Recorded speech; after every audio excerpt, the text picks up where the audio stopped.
नमस्कार। आज 17 अगस्त सन 2025 आप सुन रहे हैं समाजवादी पार्टी अपडेट्स अपने दोस्त नवेद सिद्दीकी के साथ। समाजवादी पार्टी के अधिकृत YouTube channel @Samajwadi party TV पर लाइक करें, शेयर करें, सब्सक्राइब करें और बेल आइकन दबाना बिल्कुल न भूलें ताकि सीधा संवाद आप तक पहुंचाया जा सके। समाजवादी पार्टी के राष्ट्रीय अध्यक्ष एवं पूर्व मुख्यमंत्री श्री अखिलेश यादव ने कहा है कि चुनाव आयोग को सुधार ही नहीं, आमूल चूल परिवर्तन की अपरिहार्यता है। आज लोकतंत्र को बचाने का ऐतिहासिक दायित्व उनके कंधों पर है। माना उनके ऊपर कई प्रकार के अवांछित दबाव काम कर रहे हैं, लेकिन वो ये न समझें कि वो अकेले हैं। जब चुनाव आयोग सही रास्ते पर चल निकलेगा तो करोड़ों भारतवासियों का साथ उनका रक्षा कवच बन जाएगा। सत्य के मार्ग पर चलने वालों के साथ जनता और जनविश्वास स्वयं चलने लगते हैं। चुनाव आयोग का एक सही और साहसिक कदम देश की अनंत पीढ़ियों का भविष्य और कल्याण सुनिश्चित कर सकता है। सबको अंतरात्मा की आवाज सुननी चाहिए। श्री अखिलेश यादव ने कहा कि समाजवादी पार्टी ने वोट की डकैती के 18,000 शपथ पत्र election commission of India ECI को दिए थे, लेकिन कार्रवाई 0 है। श्री अखिलेश यादव ने कहा कि चिट्ठा लंबा होता जा रहा है, जिनकी करतूतों कारनामों का जवाब भी नहीं आया और न अब तक हमारे हलफनामों का। समाजवादी पार्टी के राष्ट्रीय अध्यक्ष एवं पूर्व मुख्यमंत्री श्री अखिलेश यादव ने शनिवार को 1857 की क्रांति में अहम भूमिका निभाने वाली महान वीरांगना रानी अवंतीबाई लोधी जी की जयंती के अवसर पर विधान भवन हजरतगंज लखनऊ के समक्ष उनकी प्रतिमा पर माल्यार्पण कर उन्हें नमन किया। श्री अखिलेश यादव ने कहा कि वीरांगना अवंतीबाई का आजादी की लड़ाई में बहुत बड़ा योगदान है। 1857 में अंग्रेजों के खिलाफ विद्रोह की अगुवाई अवंतीबाई ने भी की थी। आज हम सभी लोग उनके बलिदान को याद कर रहे हैं। इस अवसर पर मीडिया से बात करते हुए श्री अखिलेश यादव ने कहा कि जब से भाजपा सरकार आई है, फर्जी काम बढ़ गए हैं। वास्तव में भाजपा की कोई विचारधारा नहीं है। उसकी सिर्फ एक विचारधारा है, किसी भी तरह कुर्सी पर बने रहना।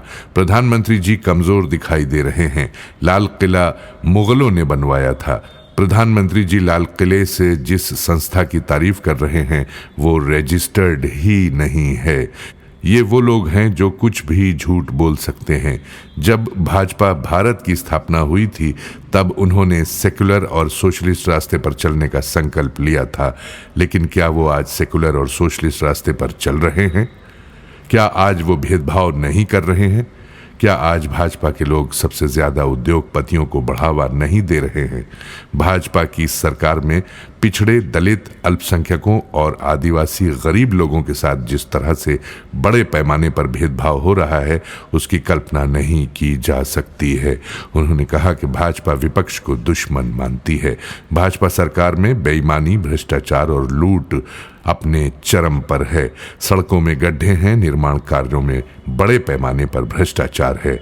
भाजपा सरकार 9 साल के कार्यकाल में सड़कों के गड्ढे भी नहीं भर पाई है। इस सरकार में बने एक्सप्रेसवे में बड़े बड़े गड्ढे हैं। गड्ढे इसलिए हैं क्योंकि भाजपा के लोगों ने भ्रष्टाचार किया है। समाजवादी पार्टी भाजपा को सत्ता से हटाएगी। श्री अखिलेश यादव ने कहा कि निष्पक्ष चुनाव करना चुनाव आयोग की जिम्मेदारी है, लेकिन इधर हम सब ने देखा है कि लोकसभा चुनाव हो, विधानसभा चुनाव हो या अन्य चुनाव, चुनाव आयोग की निष्पक्षता पर उंगली उठ रही है। चुनाव आयोग के फैसलों और चुनाव आयोग के काम करने के तरीकों से लोग संतुष्ट नहीं हैं। लोगों में अविश्वास पैदा हुआ है। चुनाव आयोग पर कई बार उंगलियां उठी हैं। उत्तर प्रदेश के भी चुनाव में उंगली उठी। अभी जो कुछ वोट बचाने के लिए हुआ वो पहला चरण है, लेकिन प्रशासन जिस तरह का काम करता है और सरकार जिस तरह से काम करती है उस पर चुनाव आयोग कोई कार्रवाई नहीं करता है। समाजवादी पार्टी ने चुनाव आयोग को डिलीट किए गए 18,000 वोटरों के नाम शपथ पत्र के साथ दिए, लेकिन अभी तक चुनाव आयोग ने एक भी अधिकारी कर्मचारी के खिलाफ कोई कार्रवाई नहीं की। अगर चुनाव आयोग कार्रवाई कर दे तो कहीं भी चोरी और वोट की डकैती नहीं होगी। श्री अखिलेश यादव ने कहा कि वोटिंग मशीन को लेकर हमेशा सवाल खड़े होते हैं। कई बार लोग मशीन में वोट डालकर आते हैं, लेकिन पता चलता है कि वोट 0 निकला। ये भी खबरें आती हैं कि ईवीएम में पहले से ही वोट पड़ चुका है। इतने दिनों रखने के बाद भी ईवीएम की बैटरी कैसे पूरी चार्ज रहती है, इस पर भी सवाल उठता है। इसीलिए बैलेट वोटिंग की मांग होती है। इसी के साथ आज के ये अपडेट्स यहीं समाप्त होते हैं। कल नए अपडेट्स के साथ आपसे फिर मुलाकात होगी। तब तक कबूल कीजिए नवेद सिद्दीकी का सलाम, नमस्कार।